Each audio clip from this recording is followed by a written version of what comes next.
Okay, recently I didn't know what I did that whenever I wanted to upload file on Chrome browser, it opens the file explorer in full screen instead of opening towards the left in a small square, all right, or rectangular shape.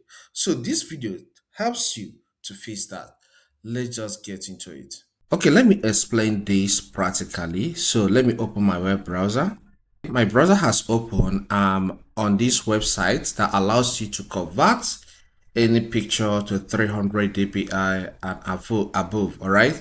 So let me click on choose file so that you see what I'm saying. You can see this has opened on full screen instead of opening by the side here, the dialog. So for you to return it to the default, which is opening by the side, okay, by the side like this, because maybe in most cases you're used to is. That's my own situation. I've been used to that. So this one is, making me find it difficult to do some tasks quickly. So take your cursor to this place where you have the Chrome icon, double click. You can see it has minimized.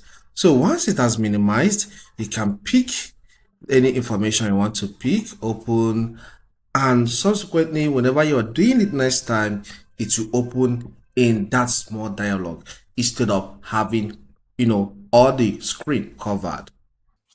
If this content helps, consider subscribing, hit the like button, and leave a comment in the comment section.